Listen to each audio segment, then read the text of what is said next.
Assalamualaikum warahmatullahi wabarakatuh, teman-teman, khususnya pelamar P3K yang sudah melaksanakan tes ataupun seleksi kompetensi pada beberapa hari yang lalu dan juga mungkin teman-teman yang lagi ataupun akan melaksanakan seleksi kompetensi P3K pada hari-hari besok sampai dengan tanggal 19 Desember pada tahun 2024. Teman-teman, kali ini kita akan mengangkat wacana tentang bagaimana formasi itu lebih sedikit atau pelamar lebih banyak daripada formasi.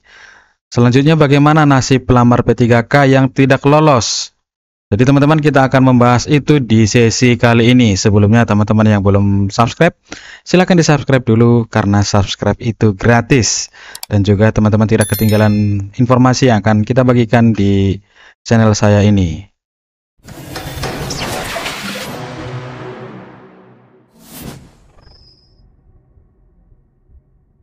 Teman-teman, langsung saja kita ke pembahasannya. Pelamar lebih banyak daripada formasi yang dibuka. Terus bagaimana nasib pelamar P3K yang tidak lolos? Yang tidak lolos maksudnya yang sudah mengikuti tahapan-tahapan seleksi, yakni seleksi administrasi dan juga seleksi kompetensi. Karena di beberapa tempat atau mungkin di banyak tempat akan banyak P3K yang dinyatakan tidak lolos pada penerimaan P3K pada tahun 2024 ini. Terus nasibnya nanti bagaimana? Ayo teman-teman kita bahas saja di sesi kali ini. Jadi teman-temanku, perlu kita ketahui bahwa tenaga non-ASN pada saat ini untuk pusat ada 325.000 lebih, untuk daerah ada 2.029.575. Jadi teman-temanku, dari tenaga non-ASN yang sudah terdata ini dalam kategori THK2 sejumlah 180.059 orang, non-ASN ada 2.175.033. Jadi teman-temanku, karena prioritasnya adalah THK2 ini, jadi kemungkinan yang ini non-ASN ini akan banyak tidak lolos. Karena apa?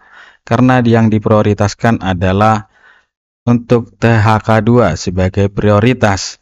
Teman-teman, di sini juga kita bisa lihat dari seluruhnya itu jika dibagi berdasarkan jabatan, pendidik ada 700 ribuan, tenaga kesehatan ada 200 ribuan, penyuluh ada 74 ribuan, teknis ada 600 ribuan, dan administrasi ada 735 ribuan. Jadi teman-teman, kita perlu ketahui juga untuk tahun ini mekanisme seleksi ASN itu dibagi menjadi dua bagian. Yang pertama adalah mekanisme seleksi CPNS. Jadi kali ini kita nggak usah membahas perihal CPNS, tapi kita akan membahas perihal mekanisme seleksi untuk P3K. Jadi teman-teman, untuk P3K ini dikategorikan menjadi 4 bagian pelamar, yakni 1 pelamar prioritas, 2 ex-THK2, yang 3 non-ASN yang terdata di database BKN, yang keempat adalah non-ASN yang aktif bekerja pada instansi pemerintah. Jadi teman-temanku, di sini untuk urutan prioritasnya bisa kita lihat. Yang pertama adalah pelamar prioritas, yakni P1 guru dan D4 bidan pendidik klinis 2023. Jadi kita masukkan ini ke kategori pelamar prioritas yang pertama. Terus yang kedua adalah ex-THK2, terdaftar di database BKN dan melamar di instansi tempat bekerja. Jadi contoh di tempat saya ini tinggal, formasi yang dibuka itu adalah formasi yang kebetulan atau memang dibuat seperti itu adalah formasi yang diisi oleh ex-THK2 ini. Dengan cerita, artinya dalam seleksi ini kami yang masuk ke kategori 3 dipastikan tidak lolos jika mengikuti formasi ini. Karena akan diisi oleh ex-THK2 yang melamar di instansi tempat mereka bekerja. Contoh saya membuat formasinya, memilih formasinya adalah formasi yang diisi oleh ex-THK2 ini. Dan si pelamar ex-THK2 ini lolos administrasi dan juga lolos seleksi kompetensi. Dipastikan saya tidak akan lolos karena saya masuk ke prioritas yang ketiga ini, yakni tenaga non-ASN yang terdata di database BKN. Ini tersisa 1,7 juta non-ASN. Terus yang keempat adalah prioritas yang keempat adalah tenaga non-ASN yang aktif bekerja di instansi pemerintah. Berarti mereka belum terdata di database BKN. Nanti ini mereka akan mengikuti tesnya di tahap yang kedua. Jadi teman-temanku, yang ingin saya sampaikan kepada teman-teman pada saat ini adalah bahwa 1,7 ini nantinya akan dipertimbangkan menjadi PPK paruh waktu. Ini ada mereka buat catatan. Ini sumbernya dari Menpan RB. Saya ambil sumber dari data ini dari Menpan RB. Pelamar yang telah mengikuti seluruh tahapan seleksi, ya, dan tidak dapat mengisi lowongan formasi dapat dipertimbangkan untuk menjadi P3K paruh waktu. Ini kita bisa garis bawahi, dipertimbangkan. Kenapa dipertimbangkan? Karena seluruhnya sudah mengikuti seleksi yang sudah dilaksanakan, yakni seleksi kompetensi dan juga seleksi administrasi, ya. Urutannya seleksi administrasi dulu dan dilanjut dengan seleksi kompetensi. Jadi teman-teman, di sini juga disebutkan dari Menpan RB, kebutuhan untuk ke ASN pada tahun 2024 ini. Langsung saja kita ke P3K. Untuk pusat, kebutuhannya ada 221.000, usulannya adalah 297.000, dan formasinya 300.000. Untuk daerah, kebutuhannya ada 1.300.000, usulannya 700.000, formasinya 717.000. Jadi teman-temanku, untuk kali ini Menpan RB mengatakan berdasarkan rapat mereka bersama dengan Komisi 2 DPR RI, dan kali ini saya akan menayangkan tayangan tentang pertemuan antara Komite 1 DPD RI dan juga Menpan RB dan BKN. Teman-teman, saya akan coba menayangkan bagaimana tayangannya. Kita coba dengarkan penjelasan dari Ibu Rini Widyatini, yakni Menteri Pan RB Republik Indonesia. Kita akan coba putar videonya. Bahwa kita akan untuk tenaga non-ASN itu kita akan menerima sekitar 1,7 tenaga non-ASN, 7 juta formasi yang kita sediakan. Tetapi ternyata dari pemerintah daerah tidak memenuhi formasi yang sudah kita sediakan. Jadi sekitar 1 juta sedikit saja yang formasi sudah yang mereka ajukan. Tentunya tadi ada beberapa pertanyaan kenapa banyak yang tidak bisa masuk dan lain sebagainya. Itu tentunya kembali lagi kepada formasi yang sudah disediakan oleh atau yang disediakan oleh pemerintah daerah. Jadi kadang-kadang para pegawai atau para honorer ini ketika mereka mengajukan seolah-olah tidak diberikan formasi oleh Kemenpan RB, tetapi sebetulnya formasi ini sepenuhnya diusulkan oleh instansi masing-masing. Jadi kami sendiri tidak bisa istilahnya mengarang formasi apa yang dibutuhkan, termasuk juga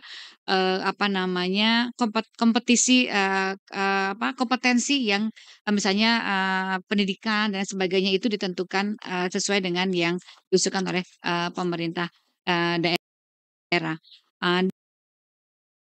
Jadi teman-teman, poin-poin yang bisa kita ambil dari penjelasan Ibu Rini Widyantini selaku Menteri Pan RB Republik Indonesia, sesuai dengan pertanyaannya, kenapa formasi begitu sedikit?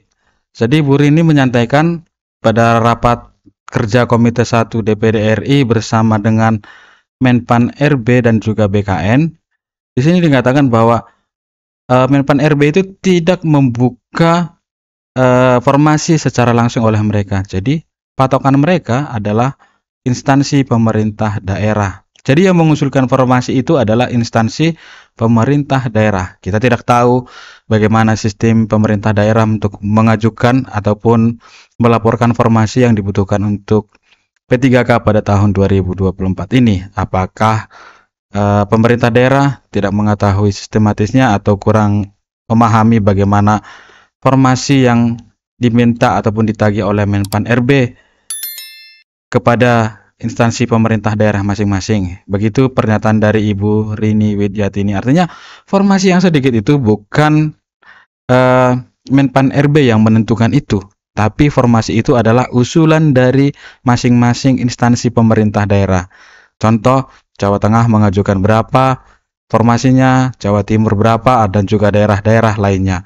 Begitu kira-kira teman-teman penjelasan dari Ibu Rini Widyantini selaku Menteri Pan RB Republik Indonesia. Kita coba langsung lanjut lagi. Dan untuk yang 1,7 ini tentunya itu sudah diberikan afirmasi yang sangat tinggi ya Bapak dan Ibu sekalian. Jadi dari 1,7 ini tentunya yang kita terima khusus difokuskan kepada P3K yang memang sudah terdaftar di BKN. Jadi yang di luar BKN tadi disampaikan oleh Bapak dan Ibu ada beberapa yang di luar itu, karena kami sudah memberikan waktu yang cukup kepada pemerintah daerah untuk memberikan data yang akan dimasukkan kepada BKN, dan ini seluruhnya data nama itu sudah ada di tempat kami. Jadi meskipun usianya itu juga masih di atas 50 itu sepanjang dia belum masa usia pensiun, jadi insya Allah Bapak dan Ibu itu bisa masuk ke dalam formasi itu sepanjang memang yang bersangkutan itu formasinya diusulkan oleh instansi pemerintah. Jadi memang itu yang sudah kita lakukan, dan selanjutnya tadi ada pertanyaan bagaimana dengan yang sisanya yang tidak dipenuhi. Tentunya kami sedang menunggu RPP yang diusulkan oleh Bapak Presiden, sudah diusulkan kepada Bapak Presiden, yang nantinya itu di sana akan ada format dengan paruh waktu sepanjang nanti para tenaga honorer ini akan mendaftarkan kepada formasi yang sudah disediakan, dan itu akan menjadi formasi P3K paruh waktu ya Pak Abay ya, akan jadikan formasi paruh waktu. Nah, ini Bapak dan Ibu sekalian, jadi sebetulnya pemerintah atau kami sudah memasukkan seluruhnya. Jadi termasuk di sana ada beberapa yang diprioritaskan. Yang pertama sebagaimana saya sampaikan, mekanisme PP3-nya yaitu ada termasuk di dalamnya adalah tenaga STHK 2.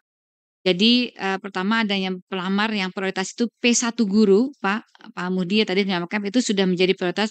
D4 bidan pendidik klinis tahun 2023, ekstra THK 2 tentunya yang sudah terdaftar di data BKN. Kenapa kita ini karena memang komitmen pemerintah untuk menyelesaikan seluruh tenaga honorer, dan kita meminta seluruh instansi pemerintah untuk segera mendatakan ke kami sejak tahun 2022. Dan itu yang akan menjadi basic data yang akan kita gunakan untuk penerimaan di database ASN. Dan kalau memang ini tidak kita selesaikan, tentunya akan terus bertambah untuk tenaga PHK non ASN ini.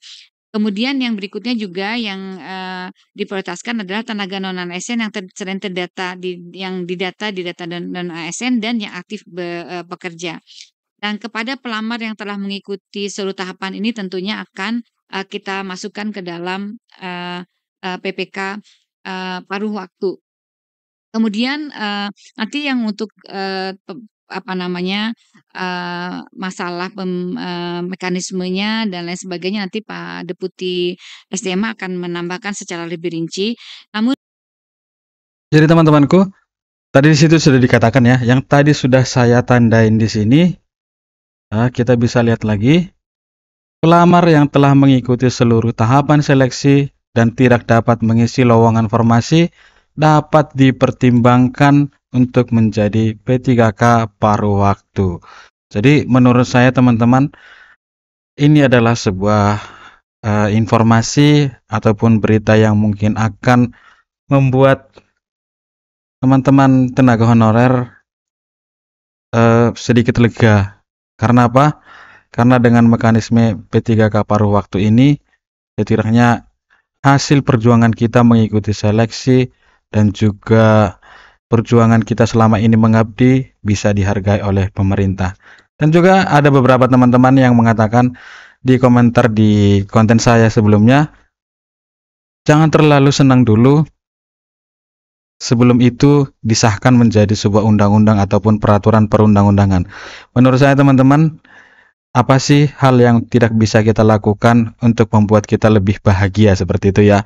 Karena apa? Karena ini sudah dirapatkan bersama dengan DPD RI, yakni Komite 1, yang kita ketahui bahwa DPD itu adalah Dewan Perwakilan Daerah masing-masing provinsi yang kita pilih pada tahun-tahun sebelumnya, dan kita percaya untuk bisa mengangkat harkat martabat kita, setidaknya untuk para orang-orang yang bekerja di instansi pemerintah.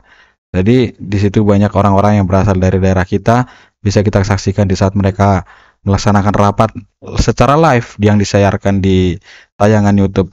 Siapa-siapa saja yang memperjuangkan nasib kita. Contoh dari Jawa Tengah, ada satu orang yang unsurnya dari unsur pendidik, yang beliau adalah ketua PGRI provinsi. Di sana Bapak tersebut banyak menanyakan bagaimana nasib-nasib rekan-rekan tenaga honorer khususnya yang ada di dunia pendidikan, karena kami bekerjanya di instansi pendidikan, instansi pemerintah pendidikan.